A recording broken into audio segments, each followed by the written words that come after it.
നമസ്കാരം. American president Donald ട്രംപിൻ്റെ രണ്ടാം വരവ് ആഗോള രംഗത്ത് ഭീതിയും ഭീഷണിയും വരുത്തിയിരിക്കുകയാണ്. അദ്ദേഹം എടുക്കുന്ന നടപടികളെല്ലാം വളരെ ആകുലതയോടെ ആശങ്കയോടെയാണ് ആഗോള രംഗത്തുള്ള എല്ലാ രാജ്യങ്ങളും കാണുന്നത്, ഇന്ത്യ ഉൾപ്പെടെ. രണ്ടാം വരവിൽ വന്ന ഉടനെ തന്നെ കാനഡ കാശ് കൊടുത്ത് വാങ്ങണമെന്നും ഗ്രീൻലാൻഡ് പിടിക്കണമെന്നും വെനിസ്വേല ആക്രമണം നടത്തി കൈയടക്കുകയും ചെയ്തു. ഇപ്പോൾ ഇറാൻ ഇസ്രയേലുമായി ചേർന്ന് ആക്രമിച്ചുകൊണ്ടിരിക്കുകയാണ്.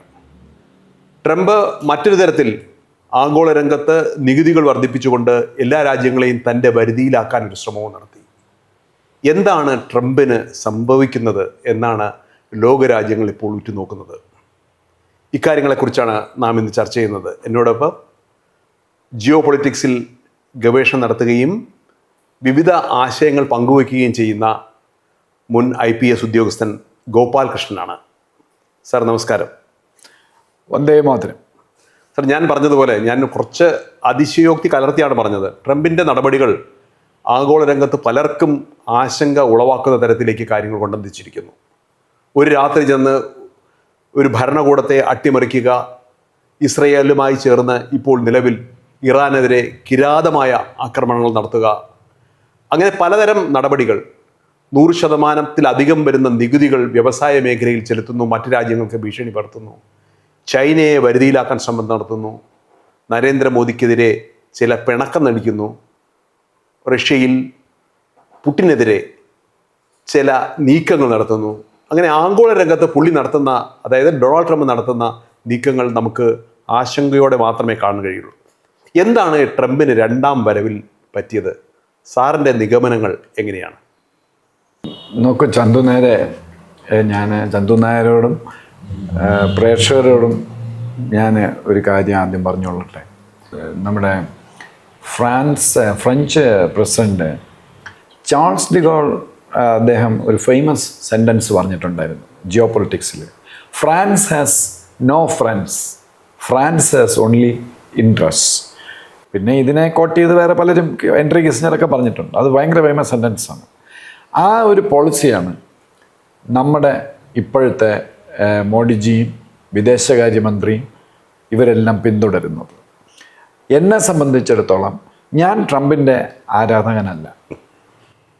എന്നാൽ ലോകത്തിലെ ഏറ്റവും ടെക്നോളജി വൈസും എക്കണോമിക് വൈസും എല്ലാം നമ്പർ 1 നിൽക്കുന്ന USA നമ്മൾ മുണ്ടഴിച്ച് തലയെ കെട്ടി ട്രംപിനെ ചീത്ത വിളിക്കേണ്ട കാര്യം ഇല്ല എന്ന് തന്നെയാണ് ഞാനും വിശ്വസിക്കുന്നത്.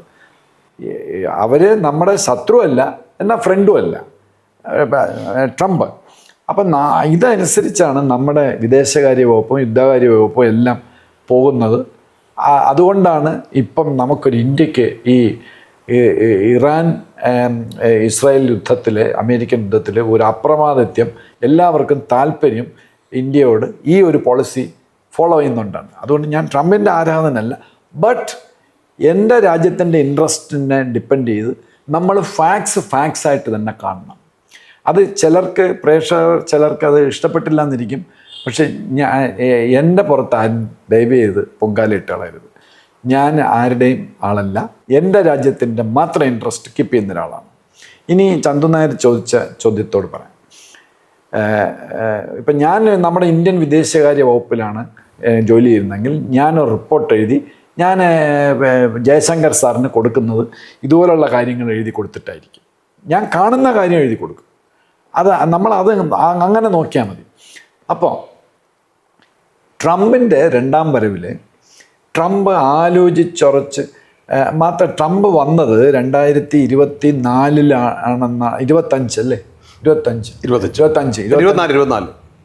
നവംബറിൽ വന്നു. പക്ഷേ ജനുവരി ചാർജ് എടുത്തു. ആ സമയത്ത് ഞാൻ ഒരു എപ്പിസോഡ് ചെയ്തിട്ടുണ്ടായിരുന്നു. അന്ന് ഞാനൊരു സെൻറ്റൻസ് പറഞ്ഞിട്ടുണ്ട്.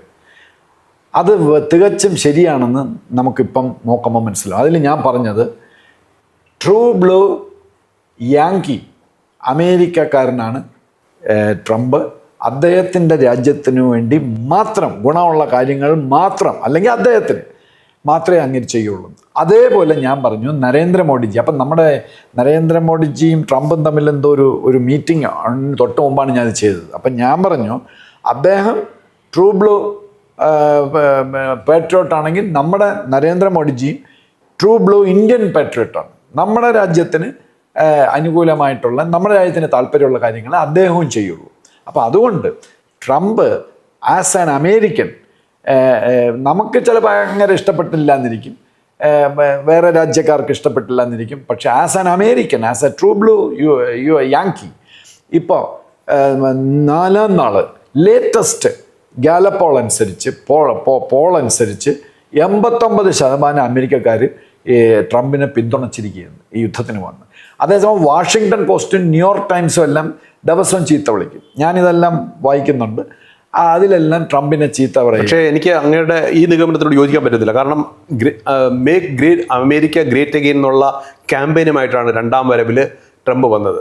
അതിനുവേണ്ടി ഒരു പുതിയ കമ്മിറ്റിയൊക്കെ രൂപീകരിച്ചു. നമുക്കറിയാം എലോൺ മസ്ക് ആയിരുന്നു അതിൻ്റെ ഒരു അംഗം, മാത്രമല്ല അതിൻ്റെ ചെയർമാനും ഒക്കെ ആയിരുന്നു. അദ്ദേഹം വരെ ട്രംപുമായിട്ട് ഇടയുകയും രാജിവെക്കുകയും ചെയ്തു. മാത്രമല്ല അതിനുശേഷം നിരവധി പേര് ട്രംപിനെ വിട്ടുകഴിഞ്ഞു പോയി. ഇപ്പോൾ ലേറ്റസ്റ്റ് ആയിട്ട് തീവ്രവാദ വിരുദ്ധ സ്ക്വാഡിലെ കെൻറ്റും രാജിവെച്ച് യുദ്ധത്തിനെതിരെ രാജിവെച്ച് ഒഴിഞ്ഞു മാറുകയാണ്. കാരണം കെൻറ്റിൻ്റെ ഭാര്യ ഒരു യുദ്ധത്തിലാണ് മരിക്കുന്നത്. അദ്ദേഹം വിഭാര്യനാണ് ഇപ്പം നിലവിൽ. അതുകൊണ്ട് തന്നെ യുദ്ധത്തിൽ ജനങ്ങളെ വിട്ടുകൊടുക്കാൻ, അല്ലെ ജനങ്ങളുടെ ജീവൻ കുരുതി കൊടുക്കാൻ ഞാൻ തയ്യാറല്ല എന്ന് പറഞ്ഞുകൊണ്ടാണ് കെൻറ്റ് രാജിവെച്ചിരിക്കുന്നത്. അപ്പോൾ എലോൺ മസ്ക് അങ്ങനെ പലരും ശത്രുക്കളായി മാറി.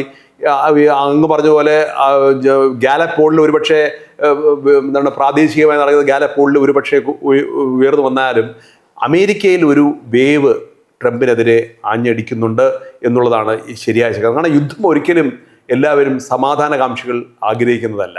ഇപ്പോൾ ട്രംപിൻ്റെ നിലപാടെന്ന് വെച്ചാൽ പവർ ഉപയോഗിച്ചുകൊണ്ട് എല്ലാവരെയും പരിധിയിൽ കൊണ്ടുവരിക എന്നുള്ളതല്ലോ. അതല്ലല്ലോ നമുക്ക് വേണ്ടത്. നമ്മൾ സമാധാനത്തിന് വേണ്ടി ജീവിക്കുന്നു, സ്വസ്ഥതയോടെ കഴിയണം. നമുക്ക് ഒരു രാജ്യത്തിൽ നിന്നും മറ്റൊരു രാജ്യത്തിലേക്ക് പോകണമെങ്കിൽ അവിടെ നമുക്കൊരു സമാധാനം ആ യാത്രയിലുണ്ടാവണം, അല്ലെങ്കിൽ അവിടെ ചെന്നിറങ്ങുമ്പോൾ അവിടെ സമാധാനം. ഇതൊക്കെയാണ് ജനങ്ങളാഗ്രഹിക്കുന്നത്, സ്വസ്ഥമായൊരു ജീവിതം.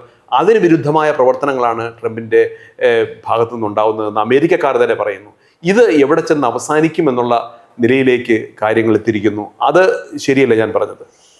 ശരിയല്ല. എന്താണെന്ന് വെച്ചാൽ ഈ USA എന്ന് പറഞ്ഞ ഒരു ഡെമോക്രാറ്റിക് കൺട്രിയാണ്. USA ഭൂരിഭാഗം ജനങ്ങളും ട്രംപിനെ അനുകൂലിക്കുന്നു.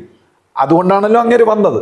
ഇപ്പോഴും ഈ ഇടയ്ക്കിടയ്ക്ക് ഗാലപ്പോളും മറ്റേതൊക്കെ വെച്ചിരിക്കുന്നത് അതിനാണ്. അതെന്തെങ്കിലും ആയിക്കോട്ടെ, ഈ അമേരിക്കയുടെ, ഞാൻ നേരത്തെ പറഞ്ഞു ട്രൂ ബ്ലൂ യാങ്കി, അമേരിക്കയുടെ ഇൻട്രസ്റ്റ് സെർവ് ചെയ്യുന്നതാണ്. ഇപ്പോൾ ഇപ്പോൾ ഇറാൻ ഇസ്രായേൽ യുദ്ധം എന്തിനാണ് ട്രംപ് ഇതിനകത്ത് ഇറങ്ങി പുറപ്പെട്ടത്? അമേരിക്കയുടെ ഓയിൽ എല്ലാവരും വാങ്ങിക്കും, വേറെ നിവൃത്തിയില്ലെങ്കിൽ. വെനിസ്വലയിൽ എന്തിനാണ് പോയത് ട്രംപ്? ചന്തു നായർ പറഞ്ഞല്ലോ, വെനിസ്വലയിൽ എന്തിനു പോയി? നമുക്കിവിടെ ഇന്ത്യ ഇരുന്നുകൊണ്ട് നിഷ്പക്ഷമായിട്ട് പറയാം, അത് വേറൊരു രാജ്യത്തെ ചെന്ന് പിടിച്ചു കെട്ടി, അത് വേറൊരു സംഗതി, അൺഎത്തിക്കലായിരിക്കാം. പക്ഷേ അമേരിക്കക്കാരന് അത് തോന്നണ്ടേ? അമേരിക്കക്കാരന് ഒരു ചെറിയ ഒരു വിഭാഗം ട്രംപിനെ എതിർക്കുന്നുണ്ടായിരിക്കും. വെനിസ്വല എന്ന് പറഞ്ഞാൽ ലോകത്തിലെ ഏറ്റവും വലിയ ഓയിൽ ഡെപ്പോസിറ്റ് റിസർവ് ഉള്ള ഒരു രാജ്യമാണ്.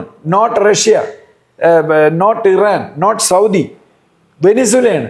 ആ വെനിസ്വല നാച്ചുറലായിട്ട് അതൊരു രാജ്യമല്ലേ, അതിനെക്കാര് പിടിച്ച ശരിയാണോ? നമ്മളാരും, ഞാൻ പറഞ്ഞല്ലോ, ബുദ്ധന്റെ പ്രിൻസിപ്പിൾ നോക്കല്ല. പറഞ്ഞു വരുന്നത് ഇത്തരം നടപടികൾ ശരിവെക്കുകയാണ്.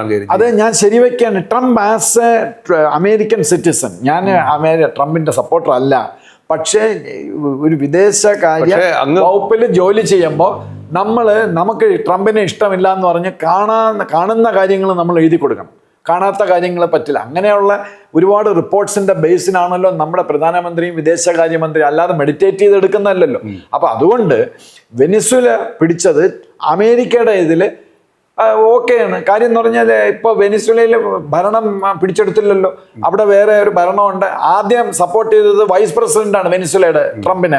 പിന്നെ ട്രംപിന് അല്ലെങ്കിൽ തന്നെ വെനിസ്വല കിട്ടാതെ തന്നെ ലോകത്തിലെ ഏറ്റവും വലിയ പ്രൊഡ്യൂസറാണ് അമേരിക്ക, ഓയിൽ പ്രൊഡ്യൂസറാണ്. അതിൻ്റെ കൂടെ വെനിസ്വലയും കൂടെ കിട്ടി. പിന്നെ ഇറാനിലേക്ക് വന്നതിനാണ് ചുമ്മാ എന്തെങ്കിലും പ്രിൻസിപ്പൽ ബേസ്ഡ് ആണ്. അയ്യോ പാവം ജ്യൂസ് അവരെ ഒന്ന് സഹായിച്ചു അല്ല.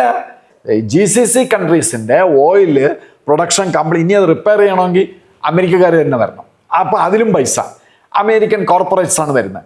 കുറേ നാൾ ഇനി അവർക്ക് ഓയിൽ കയറ്റി അയക്കാൻ പറ്റില്ല. അപ്പം വീണ്ടും ഒന്നീ റഷ്യയുടെ ഓയിൽ വാങ്ങിക്കണം, അല്ലെങ്കിൽ അമേരിക്കയുടെ ഓയിൽ വാങ്ങിക്കണം. വീണ്ടും അമേരിക്കൻ ഇൻട്രസ്റ്റാണ് സെർവ് ചെയ്യുന്നത്.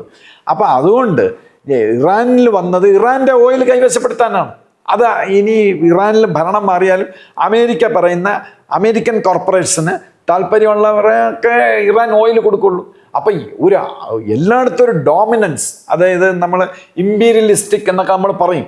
അതായിക്കോട്ടെ, അതിപ്പോൾ ട്രംപ് അതിന് ശരിയാണെന്ന് തോന്നുന്നത് ചെയ്തു, നമുക്ക് ഇഷ്ടപ്പെട്ടില്ലെങ്കിൽ വേണ്ട.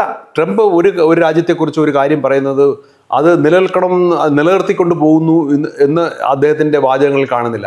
അപ്പോൾ വളരെ അതിശയിപ്പെടുന്ന പല പ്രസ്താവനകളും ഉണ്ടാകുന്നുണ്ട്. ഇപ്പം ലേറ്റസ്റ്റ് ആയിട്ട് വന്ന നമ്മൾ എടുത്തു പറയേണ്ട ഒരു കാര്യം, പാകിസ്ഥാനിൻ്റെ കയ്യിൽ ന്യൂക്ലിയർ ആയുധങ്ങളുണ്ടെന്ന് അമേരിക്ക ട്രംപ് ആക്ഷേപിച്ചിരിക്കുകയാണ്.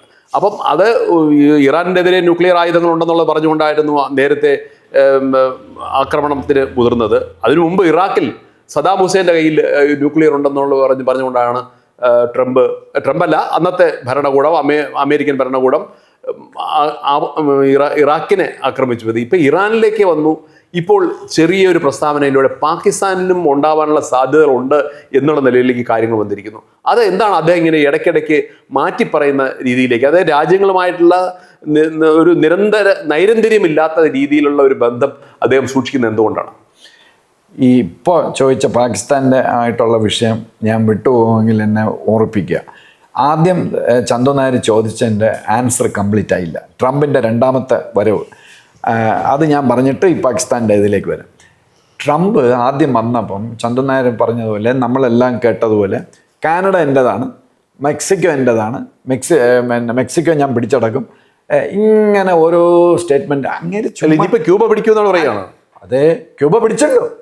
ക്യൂബ പിടിച്ചു, വെനിസ്വേലയാണ് പിടിച്ചത്. No no no no Cuba പിടിച്ചു. ക്യൂബ ഇങ്ങനെ തൊഴുതോണ്ട് നിൽക്കുകയാണ് ട്രംപിന്റെ മുമ്പ്. Cuba is already occupied. അല്ല, അവരെ എന്താണ് കോൺഫിസ്കേറ്റ് ചെയ്തിരിക്കുന്നത്, അതായത് അതല്ല, അവരുടെ എല്ലാ മാർഗങ്ങളും അടച്ചുകൊണ്ട് അവിടുത്തെ പവർ കട്ട് ചെയ്തുകൊണ്ട് അത്തരത്തിലുള്ള ഒരു ഓയിൽ സപ്ലൈ ഒക്കെ കട്ട് ചെയ്തിരിക്കുന്നു. അതുകൊണ്ട് തന്നെ അവിടെ പവറില്ല, അവിടെ ഇരുട്ടിലാണ് ക്യൂബ കഴിയുന്നത്. അത് ക്യൂബ പിടിച്ചു എന്ന് പറയാൻ പറ്റത്തില്ല. ഞാൻ ഓരോന്നോരോന്നായിട്ട് പറഞ്ഞു വരികയാണ്. ട്രംപ് അധികാരത്തിൽ വന്ന് ഈ ഡെൻമാർക്കിൻ്റെയും നമ്മുടെ ഗ്രീൻലാൻഡും അത് ഇതൊക്കെ പറഞ്ഞെങ്കിൽ ചുമ്മാ അല്ല പറയുന്നത്, അതിനകത്തൊക്കെ ഓരോ റീസൺസ് ഉണ്ട്. അതെല്ലാം കൂടെ ഞാനിപ്പോൾ പറയുന്നില്ല. ഞാനിപ്പോൾ പിന്നെ ഉപരിതല പ്രമാഫേസി തൊട്ട് ഞാൻ ടച്ച് ചെയ്ത് വിടാം. ട്രംപ് വന്നതോടെ ഏകദേശം 17 രാഷ്ട്രങ്ങൾക്കെതിരായിട്ട് അങ്ങനെ ഷോർട്ട് സാൽവോ, മെക്സിക്കോ, ഞാൻ ചില രാഷ്ട്രങ്ങൾ പറയാം, റഷ്യ, പിന്നെ ജപ്പാൻ അമേരിക്കയുടെ ഏറ്റവും വലിയ ഫ്രണ്ടാണ്. Japan, South Korea, Canada, China അഡ്വൈസറിയാണ്. ഇങ്ങനെ അതൊരു ലിസ്റ്റുണ്ട്, 15 16 ലാറ്റിൻ അമേരിക്കയിലുള്ള രാഷ്ട്രങ്ങൾ അടക്കം ഈ രാജ്യങ്ങൾക്കെതിരെ വിരൽ ചൂണ്ടി. അത് എന്തിനെന്ന് പറഞ്ഞു കഴിഞ്ഞാൽ ചുമ്മാ അതല്ല വിരൽ ചൂണ്ടിയത്. ഇതിൽ ചന്തു നായരെന്ന് എൻ്റെ അടുത്ത് ഒന്ന് പറഞ്ഞു തരൂ, ഏത് രാഷ്ട്രമാണ് അദ്ദേഹം ഭീഷണിപ്പെടുത്തിയത് ഈ ട്രംപിനെ എതിരായിട്ട് താൻ തൻ്റെ ജോലി നോക്കി പോടോ എന്ന് പറഞ്ഞിട്ടുള്ളൂ? ഇല്ല. അല്ല, അത് ഓരോ രാജ്യങ്ങളും സമാധാന കാംക്ഷികളായതുകൊണ്ടാണ്, അല്ലാതെ ട്രംപിനെ എതിരിടാൻ പറ്റിയതുകൊണ്ടല്ല. അതുകൊണ്ടല്ല. ട്രംപ്, അമേരിക്കയുടെയും ട്രംപിൻ്റെയും ടെക്നോളജിക്കൽ പവറും അവരുടെ army, air force, navy, rocket force, അതിൻ്റെ എല്ലാം പവർ തന്നെയാണ്. ജപ്പാന് ചൈനയെ ഒറ്റയ്ക്ക് എതിരിടാൻ പറ്റുമോ? കാനഡയ്ക്ക് നിങ്ങൾക്ക് ഓർമ്മയുണ്ടോ, ഈ ട്രംപ് വന്ന സമയത്ത് ഒരു ഇൻ്റർവ്യൂ ഉണ്ടായിരുന്നു സ്റ്റാമറുമായിട്ട്. സ്റ്റാമറുടെ അടുത്ത് ട്രംപ് പറഞ്ഞെന്താണെന്ന് അറിയാം. അപ്പോൾ സ്റ്റാമർ പറഞ്ഞ് റഷ്യ ഭയങ്കര ത്രെട്ടാണ്. സ്റ്റാമർ പറഞ്ഞ ഇതിപ്പോഴും ഞാൻ ഓർക്കുകയാണ്. ട്രംപ് പറയാൻ, okay, so you want to deal with Russia, okay, you go head, you deal with them single handedly. ഇംഗ്ലണ്ടിന് വിചാരിച്ചാൽ റഷ്യ എന്തൊന്നും ചെയ്യാൻ പറ്റും. അപ്പോൾ ഇതെല്ലാം ഈ ട്രംപ് പറയുന്നത് നമുക്കിഷ്ടപ്പെട്ടില്ലെങ്കിലും ട്രംപിൻ്റെ രാജ്യത്തിന് വേണ്ടിയാണ് ഇത് ചെയ്യുന്നത്. ഈ 15-18 രാഷ്ട്രങ്ങളെ അദ്ദേഹം ഭീഷണിപ്പെടുത്തി. ഇതിൽ ഒരു രാഷ്ട്രം പോലും, ഇപ്പം ചന്തു നായർ പറഞ്ഞത് നന്നായി, ക്യൂബ എന്ന് പറഞ്ഞാൽ എന്താണിത്? തൈവാൻ 150 കിലോമീറ്ററോ മറ്റോ ആണ് ചൈനയുടെ അപ്പുറത്ത് കിടക്കുന്നത്. അപ്പോൾ ചൈനയ്ക്ക് എന്നും ഒരു തലവേദനയാണ്. അതിനേക്കാളും വലിയ തലവേദനയാണ് ക്യൂബ അമേരിക്കയ്ക്ക്. ചന്തു നേരെ ഓർക്കുന്നില്ലേ, ജോൺ എഫ് കെനഡിയുടെ മിസൈൽ ക്രൈസിസ്, ക്രൂഷ്ചേവും ജോൺ എഫ് കെനഡി അവിടെ ഒരു മിസൈൽ കൊണ്ടുവച്ചു ICBM, അതെടുത്ത് മാറ്റാൻ പറഞ്ഞു. വരുന്ന പ്രസിഡന്റ്, അമേരിക്കയുടെ പ്രസിഡന്റ് 1959 മുതൽ എൻ്റെ ഓർമ്മ ശരിയാണെങ്കിൽ വന്ന അമേരിക്കൻ പ്രസിഡന്റ് എല്ലാം തല തല്ലി എന്നും തലയിൽ ഇങ്ങനെ ഇട്ട് ഇടിക്കുമായിരുന്നു. ഈ ക്യൂബയിൽ റഷ്യൻ ഇൻഫ്ലുവൻസ് തൊട്ടടുത്താണ്. മിയാമിന്ന്, ഫ്ലോറിഡയുടെ മിയാമിന്ന് ഒരു സ്റ്റോൺ എടുത്തെറിഞ്ഞാൽ ക്യൂബയിൽ വീഴും. ആ ക്യൂബയെ ട്രംപ് ടാക്കിൾ ചെയ്തു. അതാണ് നമ്മൾ ആലോചിക്കേണ്ടത്. ഒറ്റ രാജ്യം, ഒറ്റ പ്രസിഡന്റിന് പറ്റില്ല. ഇപ്പം ക്യൂബ ഇങ്ങനെ തൊഴുതുകൊണ്ട് നിൽക്കുകയാണ്. ക്യൂബയിലെ ഇപ്പം ചന്തുനായർ പറഞ്ഞ പോലെ അവരുടെ എല്ലാം ക്ലോസ് ചെയ്തെന്ന് പറഞ്ഞാൽ അത് പ്രഷർ ടാക്ടിക്സാണ്. നിങ്ങൾ എന്തുവേണോ ചെയ്തോ, പക്ഷെ ഞങ്ങളെ കൂടെ ചേർന്ന് നിൽക്കണം എന്നുള്ളതാണ്. ഈ ബാക്ക് ഡോറാണ്. ഇത്രയും പ്രസിഡന്റുമാരുടെ തലവേദനയായിരുന്നു ക്യൂബ, അതങ്ങനെ ടാക്കിൾ ചെയ്തു. ശരി, അങ്ങ് ഓർമ്മിപ്പിക്കാൻ പറഞ്ഞ കാര്യത്തിലും കൂടെ വരാം. അത് കഴിഞ്ഞ് അപ്പം അതുകൊണ്ട് ആ സബ്ജക്റ്റ് ഞാൻ ക്ലോസ് ചെയ്യാണ്. ട്രംപ് വിചാരിച്ച കാര്യങ്ങളെല്ലാം നടത്തിയെടുത്തു. He is very powerful. He has brought glory and wealth to the USA. നമ്മൾ അത് നോക്കിയാൽ മതി.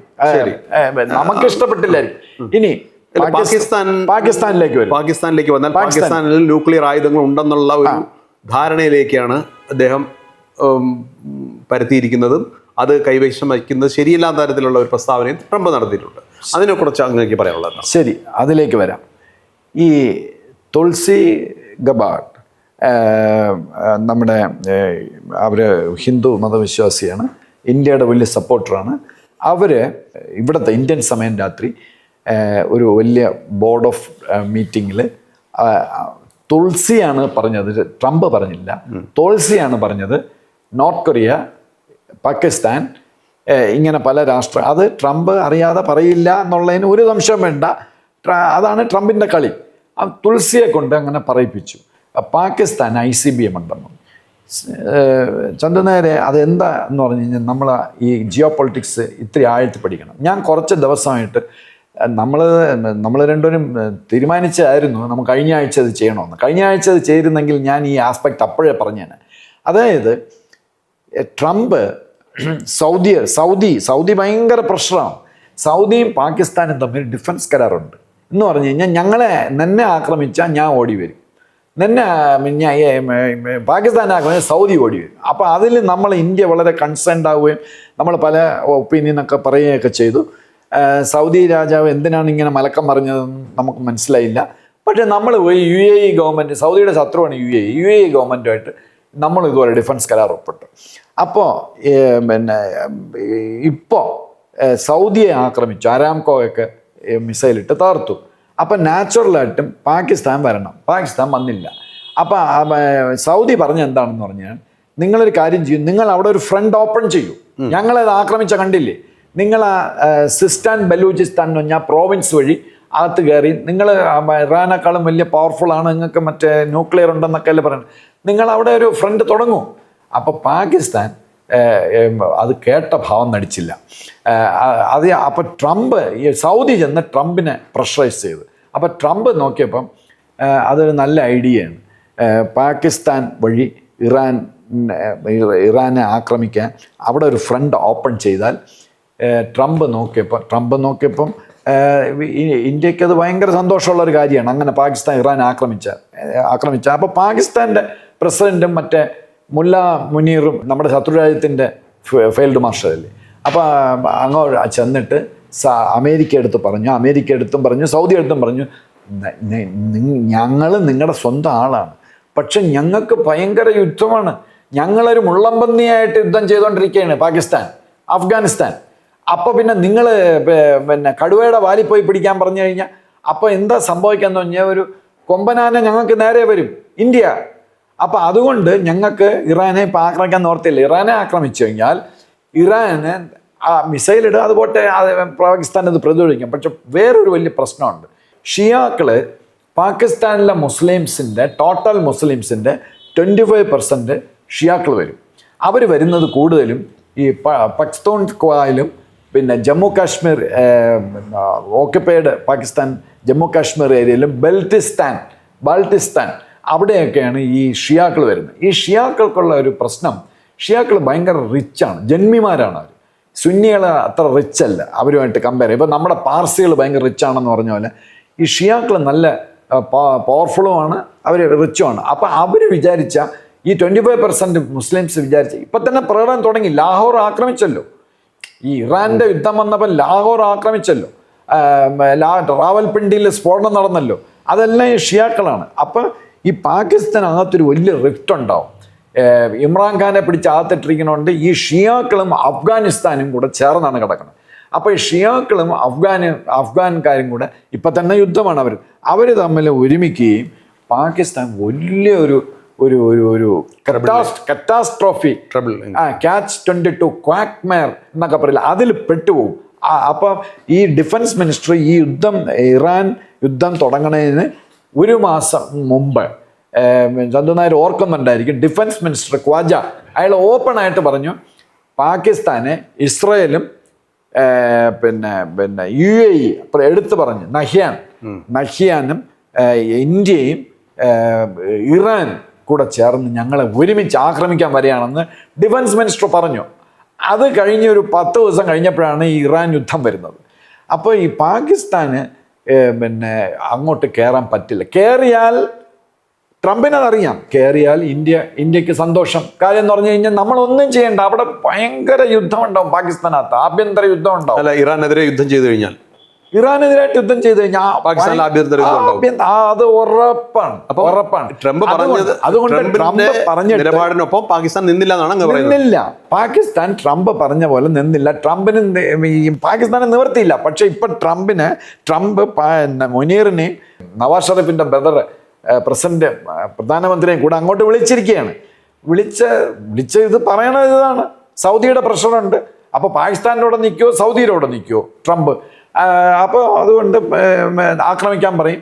അപ്പോൾ ആക്രമിക്കാൻ പറ്റില്ല, ആക്രമിച്ചു കഴിഞ്ഞാൽ ഇന്ത്യയും കൂടെ പ്രശ്നം ഉണ്ടാകും, പിന്നെ ഞങ്ങൾക്ക് പിടിച്ചാൽ കിട്ടില്ല. അപ്പം ട്രംപ് പറഞ്ഞ പോലെ കേൾക്കാത്തതിനാണ് ട്രംപിൻ്റെ സ്ഥിരം പരിപാടി. ഇപ്പം ചന്തു നായർ നേരത്തെ പറഞ്ഞ പോലെ ഇപ്പം ഇറാഖിൽ മാസ് ഡിസ്ട്രക്റ്റീവ് വെപ്പൺ ഉണ്ട് എന്ന് പറഞ്ഞാണ് അവിടെ കയറിയത്. അവിടെ ഒന്നുമില്ലായിരുന്നു മാസ് ഡിസ്ട്രക്റ്റീവ് വെപ്പൺ. സദാം ഹുസൈനെ പിടിക്കാൻ വേണ്ടി അവിടെ സൗദിയാണ് ചെയ്തത്, സൗദി ചെയ്യിപ്പിച്ചാണ്. അതേപോലെ ഇറാനിൽ അങ്ങനെയല്ല. ഇറാനിലൊരു ചെറിയ വ്യത്യാസമുണ്ട്. ഇറാനിൽ കയറിയില്ലായിരുന്നെങ്കിൽ അവരത് ബോംബാക്കുമായിരുന്നു. അത് വേറെ കാര്യം, നമുക്ക് ഇറാനിലായിട്ട് കമ്പയർ ചെയ്യണ്ട. അപ്പം അതുകൊണ്ട് ഇപ്പോൾ അവര് ട്രംപ് പറയുന്നത് പോലെ താല്പര്യം പറഞ്ഞു വരുന്നത് US-ഉം പാകിസ്ഥാനും തമ്മിലുള്ള ബന്ധത്തിൽ ചെറിയ വിള്ളലുകൾ ഉണ്ടായി തുടങ്ങിയിട്ടുണ്ട്. വിള്ളലുണ്ടായി തുടങ്ങി എന്ന് പറഞ്ഞാൽ നീ ഇവിടെ വന്ന് പൈസയും വാങ്ങിച്ച് ഞങ്ങളെ കൊണ്ട് എല്ലാ കാര്യങ്ങളും ചെയ്തിട്ട് ഞങ്ങൾക്ക് ആവശ്യമുള്ളപ്പം നീ ഒന്നും ചെയ്യുന്നില്ല എന്നുള്ളതാണ് ട്രംപ്. അതിനേക്കാളും പ്രധാനം സൗദിയുടെ പ്രഷറാണ്. സൗദി പറഞ്ഞിട്ടാണല്ലോ ഈ ചന്തു നായർ പെട്ടെന്ന് കേട്ട വിശ്വസിക്കില്ല, സൗദി ഓക്കെ ചെയ്തു ഇറാനെ ആക്രമിക്കാൻ. അങ്ങനെ ഒരു സംഭവമുണ്ട്. സൗദിക്ക് ഇഷ്ടമാണ് ഇറാൻ പോയാൽ. സൗദി ഇപ്പൊ സപ്പോർട്ട് ചെയ്യുന്നുണ്ടല്ലോ യുദ്ധത്തിന്. യുദ്ധത്തിന് സപ്പോർട്ട് ചെയ്യുന്നതിന് മുമ്പേ നിങ്ങൾ ശ്രദ്ധിച്ചാൽ മതി. അതെല്ലാം ഈ ജിയോ പൊളിറ്റിക്സ് ഒരുപാട് ഇതുണ്ടല്ലോ, ആർട്ടിക്കിൾ വായിച്ചാൽ മതി. അപ്പൊ ഈ ട്രംപിന്റെ ട്രാപ്പില്, അതൊരു ട്രാപ്പാണ്. ഈ ചന്തു നായർ പറഞ്ഞത് കറക്റ്റാണ്. ഈ ട്രംപിന് ലോകത്തിൽ ആരോടും സ്ഥിരമായ സ്നേഹവും ഇല്ല, സ്ഥിരമായി ശത്രുതയില്ല. അത് കറക്റ്റ്. ഇത് ചാൾസ് ഡിഗാൾ പറഞ്ഞതാണ്. അപ്പം നമ്മളും അതും ചെയ്താൽ പോരെ, ഇന്ത്യക്കാരും അത് ചെയ്താൽ മതി. നമുക്ക് ഇറാനുണ്ട് ശത്രുതയൊന്നുമില്ല, എന്ന് അമേരിക്ക നമ്മുടെ ഫ്രണ്ടും ഇല്ല. അതേസമയം പാകിസ്ഥാൻ നമുക്ക് എതിരാളി തന്നെയാണ്. ശരി, ഒരു കാര്യം കൂടെ, ട്രംപിൻ്റെ അടവുകൾ നടക്കാത്തത് ഒരുപക്ഷെ ഇന്ത്യയോട് മാത്രമായിരിക്കും. പ്രത്യേകിച്ചും നരേന്ദ്രമോദിയുടെ മുമ്പിൽ അദ്ദേഹത്തിൻ്റെ അടവുകൾ പിഴയ്ക്കുന്നു എന്നുള്ള കാര്യവും ശരിയല്ലേ? Very true. ഞാൻ ആ പോയിന്റ് മിസ്സായിപ്പോയി. ചന്ദനേരം ഓർമ്മിച്ച നന്നായി. എനിക്ക് ട്രംപിനെ ഇഷ്ടമില്ലാതായത്, ഞാൻ ട്രംപിൻ്റെ സപ്പോർട്ടറായിരുന്നു വന്ന സമയത്ത്. ട്രംപിനെ ഇഷ്ടമില്ലാതായത്, എൻ്റെ രാജ്യം സിന്ദൂർ ആ യുദ്ധത്തിന് സമയത്ത് ഇയാൾ ഓപ്പണായിട്ട് പാകിസ്ഥാനെ സപ്പോർട്ട് ചെയ്യുകയും അവിടെ അയാളുടെ എക്സ്പെർട്സിനെ കൊണ്ട് അവിടെ ഓപ്പറേറ്റ് ചെയ്യുക. ഒരു കമാൻഡ് സെൻറ്റർ കിനാര ഹിൽസിലോ മറ്റേ വേറൊരു സ്ഥലമുണ്ട്, ഞാൻ മറന്നുപോയി. കിനാര ഹിൽസിൽ അവിടെ എവിടെ ഒരു കമാൻഡ് സെൻറ്റർ ഉണ്ടായിരുന്നു. ആ കമാൻഡ് സെൻറ്റർ നമ്മൾ ബോംബ് ചെയ്തെന്നും അമേരിക്കൻ സോൾജേഴ്സ് കൊല്ലപ്പെട്ടും എന്നാണ് സത്യം. അങ്ങനെ കമാൻഡ് സെന്റർ അമേരിക്കയുടെ കമാൻഡ് സെന്റർ. കമാൻഡ് സെന്റർ ഞാനിത് നേരത്തെ പറഞ്ഞിട്ടുണ്ട്. 2 മാസം മുമ്പ് ഞാൻ പറഞ്ഞു കമാൻഡ് സെന്റർ. ചൈനയുടെയും കമാൻഡ് സെന്റർ ഉണ്ടായിരുന്നു, അമേരിക്കയുടെയും കമാൻഡ് സെന്റർ. ഇത് രണ്ടും ഇന്ത്യ നശിപ്പിച്ചു. അപ്പോൾ ഈ ആക്ച്വലി നമ്മൾ അന്ന് ചന്തു നായർ ചോദിച്ചു എന്തുകൊണ്ട് 2 ആഴ്ച അവിടെ പോയിരുന്നെങ്കിൽ നമ്മൾ പിടിക്കുമായിരുന്നു. ഓക്കുപൈഡ് കാശ്മീർ, ബാൾട്ടിസ്ഥാൻ നമ്മൾ പിടിക്കുമായിരുന്നു. താജിക്കിസ്ഥാനായിട്ടുള്ള കോറിഡോർ നമ്മൾ പിടിക്കുമായിരുന്നു. പക്ഷേ അത് നടക്കാത്തത് ഈ ട്രംപിൻ്റെ വിളി കാരണവും ട്രംപിൻ്റെ അട്ടഹാസവും ഒക്കെ കൊണ്ടാണ് ചെയ്തത്. അപ്പം അന്ന് പിന്നെ അത് കഴിഞ്ഞിട്ട് എന്താണ് നടന്നത്? അപ്പൊ അങ്ങ് പറഞ്ഞു വരുന്നത് ഞാൻ ചോദിച്ചതാണ്. അല്ല, സിന്ധു യുദ്ധം കഴിഞ്ഞ് ട്രംപിന്റെ അടവുകൾ ഫലിക്കാത്തത് ഇന്ത്യയോടൊപ്പം മാത്രമേ ഉള്ളൂ. അതെ. അപ്പൊ ഞാൻ പറഞ്ഞു വന്നത് ഈ Pakistan was in the lap of Trump. ആ പാകിസ്ഥാനെ നിഷ്കരണം ഇപ്പൊ വലിച്ചെറിയും എന്നുള്ളതാണ് ഇപ്പൊ ഇങ്ങനെ പറഞ്ഞത്. നിങ്ങളുടെ കയ്യിൽ ICBM ഉണ്ട്. ICBM ന്യൂക്ലിയർ വെപ്പൺസ് അവരുടെ കയ്യിൽ ഉണ്ടെന്ന് ട്രംപിന് ഒരു പുതിയ അറിവാണോ? അവരും കൂടെ ചേർന്നല്ലേ ഇത് ഉണ്ടാക്കിച്ചത്. ഖാനെ കൊണ്ട് അമേരിക്ക വെച്ചെന്നെ അവരൊന്നും ഉണ്ടാക്കൂലായിരുന്നല്ലോ.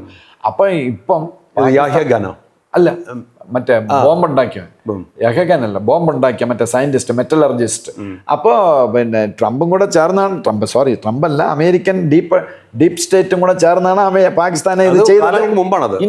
ഇന്ത്യ ബാലൻസ് ചെയ്യാൻ വേണ്ടി പാകിസ്ഥാനെ വളർത്തിക്കൊണ്ടുവന്നു ട്രംപ് വരുന്നതിന് മുമ്പ്. പക്ഷെ deep state, American deep state അവർ സപ്പോർട്ട് ചെയ്തിരുന്നു. അതുകൊണ്ടാണ് നമ്മുടെ മറ്റേ ക്ലിന്റന്റെ വൈഫ് ഉണ്ടല്ലോ, അവരുടെ പേരെന്താ, ഹിലാരി ക്ലിന്റൺ പറഞ്ഞ ഒരു ഫേമസ് സെന്റൻസ് ഉണ്ട്. You take care when you rear poisonous snake in your backyard because it will bite you back. അത് ഇപ്പൊ പാകിസ്ഥാനും അമേരിക്കയും തമ്മിലുള്ള ഇതിൽ ശരിയായി. കാര്യം എന്ന് പറഞ്ഞാൽ ഈ അമേരിക്കയാണ് ഇവർ വളർത്തിക്കൊണ്ടുവന്ന്. ഇപ്പൊ അവര് വേറൊരു പ്രധാനപ്പെട്ട കാര്യം ഞാൻ പറയാൻ വിട്ടുപോയി. ഞാൻ ഏകദേശം ഒരു 8 മാസം മുമ്പ് ചന്തു നായരുടെ ഇതിലാണോ വേറെ ആരുടെ ചാനലിലെന്ന് എനിക്ക് അറിഞ്ഞൂടാ, ഞാൻ പറഞ്ഞിരുന്നു പാകിസ്ഥാൻ ICBM 7500 9000 കിലോമീറ്റർ ഉള്ളത് ഡെവലപ്പ് ചെയ്യുന്നു എന്ന് ഞാൻ നമ്മുടെ ചാനലിൽ കൂടെ നമ്മൾ ഡിസ്കസ് ചെയ്തപ്പോൾ പറഞ്ഞിരുന്നു. നിങ്ങളുടെ ചാനലിലാണോ എന്ന് എനിക്ക് അറിഞ്ഞൂടാ. ഞാൻ അന്ന് പറഞ്ഞിരുന്നു. അപ്പം ഈ പാവപ്പെട്ട എനിക്ക് അവരത് അമേരിക്ക എയിം ചെയ്യുന്ന മിസൈല് ഡെവലപ്പ് ചെയ്യുന്നെന്ന് പറഞ്ഞ ഇൻഫർമേഷൻ ഞാൻ എവിടുന്നെങ്കിലും കിട്ടിയെങ്കിൽ ട്രംപിന് കിട്ടിയില്ലേ? അപ്പം ഇത് അന്ന് ആവശ്യമായിരുന്നു ട്രംപിന്. ഇപ്പം ട്രംപിന് പാകിസ്ഥാൻ ആവശ്യമില്ല. അതുകൊണ്ട് പാകിസ്ഥാന് പണി വരുന്നുണ്ട്. ഇവർക്ക് വേറെ മാർഗമൊന്നുമില്ല. എന്തെങ്കിലും കാരണം പറഞ്ഞ് ഇപ്പം അതിനകത്ത് ഞാൻ പറഞ്ഞല്ലോ നേരത്തെ ഗ്രൗണ്ട് ഫോഴ്സസ് ഇറാനിൽ കയറുന്നു. അല്ല, ഞാൻ അതിലൊന്ന് പാകിസ്ഥാൻ വഴിയായി നമ്മൾ ട്രംപിന്റെ തീരുമാനങ്ങളും നയങ്ങളുമാണ് സംസാരിച്ചുകൊണ്ടിരിക്കുന്നത്. അതിന്റെ ഈ ട്രംപ് ഇങ്ങനെ ഓരോരുത്തരെയും ഇങ്ങനെ പിണക്കിക്കൊണ്ടിരിക്കുന്നു. അതേസമയം മറ്റു രാജ്യങ്ങൾ പിണക്കിയ പലരെയും കൈവശത്താക്കുകയും ചെയ്യുന്നു. ഉദാഹരണം വടക്കൻ കൊറിയ, നോർത്ത് കൊറിയയിൽ കിങ് മുൻ അദ്ദേഹം അവിടെ ചെന്നിരുന്നു, ട്രംപുമായിട്ട് സംഭാഷണങ്ങളൊക്കെ നടത്തിയിരിക്കുന്നു. ഈ പറഞ്ഞതുപോലെ പാകിസ്ഥാനുമായിട്ടുള്ള ചില വിരോധത്തിലേക്ക് വരുന്നു. ഇറാനുമായിട്ട് ചുറ്റിപ്പറ്റി നിൽക്കുന്ന രാജ്യങ്ങളും എല്ലാം ശത്രുതയിലേക്ക് കടന്നു വരുന്നു. അതേസമയം GCC രാഷ്ട്രങ്ങൾ ഒരു മിതത്വം പാലിക്കുന്നു. അവർക്ക് ഇത് ചെയ്യണോ അത് ചെയ്യണ്ടയോ എന്നുള്ള രീതിയിലേക്ക് കാര്യങ്ങൾ, അതായത് അനുകൂലിച്ച് നിൽക്കണോ പ്രതികൂലിച്ച് നിൽക്കണോ എന്നുള്ള കാര്യത്തിലേക്ക് ഒരു സംശയത്തിലേക്ക് എത്തിയിരിക്കുന്നു. അങ്ങനെ ആകെ ഒരു അസന്തുലിതാവസ്ഥ ഈ ആഗോള രംഗത്ത് വിദേശ രാജ്യങ്ങൾ തമ്മിലുള്ള ഒരു ബന്ധത്തിൽ ഉണ്ടായിരിക്കുന്നു എന്നുള്ളത് ഒരു വാസ്തവമല്ലേ ട്രംപിൻ്റെ ഈ നയങ്ങളിലൂടെ? ഈ പിന്നെ ചന്തു നായർ പറയുന്ന പോലെ അങ്ങനെ ട്രംപിനോട് അങ്ങനെ ഭയങ്കര ദേഷ്യമുള്ള ആരുമില്ല. ഒരു രാജ്യം പറയും, ഇറാനിൽ മാത്രമേ ഉള്ളൂ. ചൈന വരെ ട്രംപിന്റെ വിസിറ്റാണ് അവർ ഡിസ്കസ് ചെയ്തുകൊണ്ടിരിക്കുന്നത് അവരുടെ പത്രങ്ങളിൽ. ഈ ഇറാൻ യുദ്ധമല്ല, ട്രംപിന്റെ വിസിറ്റ്. അതിപ്പോ എനിക്ക് സൗകര്യമില്ല എന്ന് പറഞ്ഞാൽ അങ്ങനെ ഡേറ്റ് മാറ്റം ചെയ്തു. എല്ലാ രാജ്യങ്ങളുമായിട്ടും ട്രംപിന് ഈൽഡ് ചെയ്യുന്നതാണ് നമ്മൾ കണ്ടത്. ജപ്പാൻ ഇവരുമായിട്ട് ഭയങ്കര ഉടക്കായിരുന്നു. പക്ഷെ ഇപ്പൊ ടക്കാച്ചി എന്ന് പറഞ്ഞ ഒരു ലേഡി വന്നു. പക്ഷെ ഇപ്പം ട്രംപ് പറയുന്നിടത്ത് തന്നെയാണ് നിൽക്കുന്നത്. ശരി, അങ്ങ് പറഞ്ഞ പോലെ ഒരു രാജ്യം പറയും, റഷ്യയാണ്. വല്ല ചോദിക്കാനും പറയാനും കഴിവുള്ള രാജ്യം റഷ്യയാണ്, അമേരിക്ക. ഈവൻ റഷ്യ പോലും ഒറ്റ അക്ഷരം മിണ്ടുന്നില്ലല്ലോ. എന്ന് ഞാൻ ഉക്രൈനിൽ ട്രംപ് ഇടപെടുന്നില്ല. അപ്പം ഈ ഇന്ത്യക്ക് അനുമതി നൽകി ട്രംപ് എണ്ണ വാങ്ങാൻ റഷ്യയിൽ നിന്നും എന്നുള്ള തരത്തിലേക്ക് കാര്യങ്ങൾ എത്തിയിരിക്കുന്നു. അപ്പം ട്രംപ് ഡിക്റ്റേറ്റ് ചെയ്യുന്നത് പോലെ ലോകത്തെ എല്ലാ രാജ്യങ്ങളും അനുസരിച്ചോണം എന്നുള്ള നിലയിലാണോ കാര്യങ്ങൾ നീങ്ങുന്നത്? ട്രംപ് അനുമതി തന്നു എന്ന് ഈ മാധ്യമങ്ങളിൽ അടിച്ചു വരുന്നത് കള്ളമാണ്. കാര്യം എന്ന് പറഞ്ഞാൽ ട്രംപ് അങ്ങനെ അനുമതി നമുക്ക് തന്നിട്ടില്ല. തന്നാലും തന്നില്ലെങ്കിലും ചന്തു നായർ പറഞ്ഞത് വളരെ ശരിയാണ്. ഇന്ത്യയുടെ അടുത്ത് മാത്രം ഈ ട്രംപിൻ്റെ കളി നടന്നില്ല. സത്യമാണ്. നമ്മുടെ രാജ്യത്ത് നമ്മൾ പൊക്കയില്ല. ട്രംപിൻ്റെ ഒരു കളിയും ഇവിടെ നടന്നില്ല. പിന്നെ എന്നാൽ അതേസമയം നമ്മൾ ട്രംപുമായിട്ട് പിണങ്ങിയില്ല. അതുകൊണ്ട് അവരെ കളി നടന്നില്ല ഇവിടെ. പിന്നെ അനുമതിയുടെ കാര്യം, നമ്മൾ റഷ്യയായിട്ട് ഓയിൽ പർച്ചേസ് അത് ചെറിയ ഒരു പെർസെൻറ്റേജ് കുറച്ചിട്ടേ ഉള്ളൂ.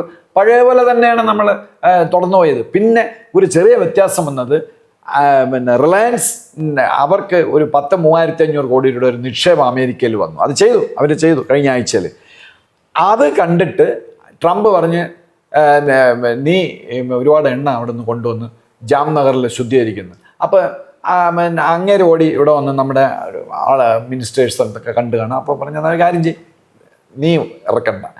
അങ്ങനെ ഒരു ചെറിയ പെർസെൻറ്റേജ്, ഒരു മേ ബി 5% മറ്റു റഷ്യയുടെ നിന്ന് ഓയിൽ നമ്മൾ സ്റ്റോപ്പ് ചെയ്തു എന്നും പറഞ്ഞ് നമ്മൾ ഇപ്പോഴും ഇന്നലെയും റഷ്യയുടെ പഴയ എനിക്കൊരു $40 $35 ആണ് ഒരു ബാരലിന് നമ്മൾ വാങ്ങുന്നത്. നമ്മളത് നിർത്തിയിട്ടില്ല. ഈ മീഡിയയാണ് അടിച്ചിറക്കുന്നത്. ട്രംപ് സാങ്ഷൻ കൊടുത്തു. ട്രംപ് പറഞ്ഞു സാങ്ഷൻ കൊടുത്തു. ഇപ്പോഴും മീഡിയയിൽ പറയുന്നത് ട്രംപ് അനുമതി നൽകിയത് കൊണ്ട് റഷ്യയിൽ നിന്നുള്ള എണ്ണ ഇറക്കുമതി നിർബാധം തുടരുന്നു. ഇറാനിലേക്കുള്ള ഇറാനിൽ യുദ്ധത്തിലെ തുടർന്ന് നമ്മുടെ ഹെർമുസ് കടലെടുക്ക് വഴി നിയന്ത്രണങ്ങൾ ഉണ്ടെങ്കിലും ഇന്ത്യക്ക് അത് ബാധകമല്ലെന്ന തരത്തിലേക്കുള്ള കാര്യങ്ങൾ പച്ചക്കള്ളം. അതൊരു പച്ചക്കള്ളമാണ്. നമ്മൾ ഡിനേ ചെയ്യാനും പോയില്ല, നമ്മൾ കൺഫേം ചെയ്യാനും പോയില്ല. ഇന്ത്യ എന്ന് പറഞ്ഞാൽ നമ്മൾ ചെയ്യണ പണി നമ്മൾ തുറന്നുകൊണ്ടിരിക്കും. റഷ്യയുടെ നമ്മൾ ഓയിൽ വാങ്ങിച്ചുകൊണ്ടിരിക്കുന്നു. ഇതിങ്ങനെ പലതും പറയും, ഞാനാണ് യുദ്ധം നിർത്തിയത്. ചുമ്മാ പറയുകയാണ്. അത് ട്രംപിൻ്റെ ഒരു പരിപാടിയാണ്. നമുക്കത് കുറ്റപ്പെടുത്തിട്ടറിയില്ല. നമ്മൾ അതിനെപ്പറ്റി റിയാക്ട് ചെയ്യാൻ പോകരുത്. ഇന്ത്യ മാത്രമേ ഉള്ളൂ ഒരക്ഷരം. ഈ ഇസ്രായേലും ഇയാളിങ്ങനെ പലതുമൊക്കെ പറയും. അവർക്ക് ചെയ്യാനുള്ളതല്ല ഇസ്രായേൽ ചെയ്യും. അതുപോലെ ഇന്ത്യക്ക് ചെയ്യാനുള്ളതല്ല നമ്മൾ ചെയ്യും.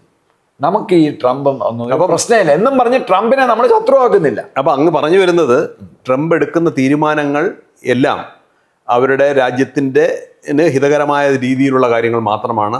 അത് മറ്റ് രാജ്യങ്ങൾക്ക് എന്ത് ഭവിഷ്യത്ത് വന്നാലും അതിന് ട്രംപ് കാരണക്കാരനല്ല. അതിന് ട്രംപിനെ കുറ്റപ്പെടുത്തേണ്ടതുമില്ല. അമേരിക്കൻ ജനത ട്രംപിനെ കുറ്റപ്പെടുത്തുകയില്ല എന്നുള്ള ഒരു നിഗമനത്തിലേക്കാണ് അങ്ങ് എത്തുന്നത്. There you are. ഭാഗികമായി പറഞ്ഞ ശരിയാണ്. അമേരിക്കയിൽ ഡെമോക്രാറ്റിക് സെറ്റപ്പ് ആയതുകൊണ്ട് അവിടെയും ഓപ്പോസിഷനൊക്കെ വരും. പൊതുവെ ട്രംപിനെ അവിടെ അനുകൂലിക്കുന്നു.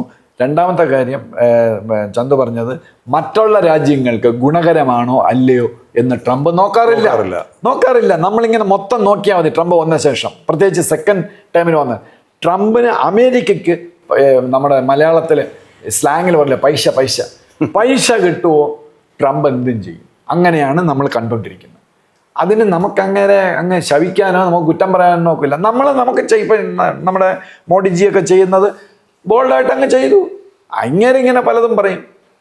എന്നാൽ അതേസമയം നമ്മൾ USA ആയിട്ട് ഏറ്റവും വലിയ ഡിഫൻസ് കരാറും AI കരാറും ആർട്ടിഫിഷ്യൽ ഇൻ്റലിജൻസ്, പിന്നെ പാക്സ് സിലിക്ക, അതൊരു ആകെ 5-6 രാജ്യങ്ങളേ ഉള്ളൂ പാക്സ് സിലിക്ക. അതിൽ ഇന്ത്യ ചേർത്തിട്ടുണ്ട്. അപ്പം അതെല്ലാം നമ്മൾ ചെയ്യും. പക്ഷെ നമ്മുടെ ആവശ്യമില്ലാത്ത കാര്യത്തിൽ ട്രംപ് ഇടപെടേണ്ട എന്നുള്ളതാണ് നമ്മുടെ ഇന്ത്യയുടേത്. നമ്മളത് അങ്ങനെ തന്നെയാണ് പോകുന്നത്. പക്ഷെ ട്രംപിനൊന്നും ഒരു പ്രശ്നമില്ല. ട്രംപ് വിജയിച്ച് തന്നെയാണ് നിൽക്കുന്നത്. ട്രംപ് വന്ന ശേഷം ട്രംപ് വരട്ടിയ ഇന്ത്യ ഒഴിച്ച്, ഇസ്രായേൽ ഒഴിച്ച്, ബാക്കി ഈ റഷ്യയും നമുക്ക് അതിനകത്ത് പെടുത്താം. ഈ 3 രാഷ്ട്രങ്ങൾ ഒഴിച്ച് ഒരൊറ്റ രാജ്യങ്ങളും ട്രംപിനെതിരായിട്ട് ഒന്നും പറഞ്ഞിട്ടില്ല. ഇപ്പോൾ ഈ നാറ്റോ, ചന്തു നേരത്തെ പറഞ്ഞല്ലോ, ഈ നാറ്റോ തിരിഞ്ഞിരിക്കുകയാണ്. എന്ത് നാറ്റോ തിരിഞ്ഞിരിക്കണേ? ആടിനെ കുഴ കാണിച്ചിട്ട് പോവില്ലേ? അതേപോലെ ഈ നാറ്റോ രാഷ്ട്രങ്ങളെല്ലാം ട്രംപ് പറഞ്ഞവർക്ക് വി വിൽ സി. ഒരു 10-15 ദിവസം കൂടെ കഴിയട്ടെ. അവർക്ക് കിട്ടേണ്ടതൊക്കെ കിട്ടുമ്പോൾ അവരൊതുങ്ങും. അത്രയും ശരിയാണ്. തീർച്ചയായിട്ടും ട്രംപ് എടുക്കുന്ന തീരുമാനങ്ങൾ ആഗോളതലത്തിൽ ചർച്ച ചെയ്യപ്പെടുമ്പോഴും ട്രംപ് എന്താണ് ചെയ്യുന്നതെന്ന് ആൾക്കാർ ചോദിക്കുമ്പോഴും ഒരു കാര്യം മാത്രം നമുക്ക് മനസ്സിലാക്കാം. ട്രംപിന് സൗഹൃദങ്ങൾ ഇല്ല, പക്ഷേ താല്പര്യങ്ങൾ മാത്രമേ ഉള്ളൂ. അത് രാജ്യ താല്പര്യത്തിന് അടിസ്ഥാനമാക്കിയാണ് എന്നുള്ള നിഗമനത്തിലേക്കാണ് നാം, അതായത് ശ്രീ ഗോപാലകൃഷ്ണൻ IPS, അതുകൊണ്ട് തന്നെ അദ്ദേഹത്തിൻ്റെ തീരുമാനങ്ങളും ചിന്തകളും ട്രംപിൻ്റെ ഭാഗത്ത് നിന്ന് ഇനിയും ഉണ്ടായേക്കാം. അത് ആഗോള രാജ്യങ്ങൾ കരുതിയിരിക്കണം എന്നുള്ള കാര്യമാണ് നമുക്കിപ്പോൾ പറയാനുള്ളത്. സത്യം.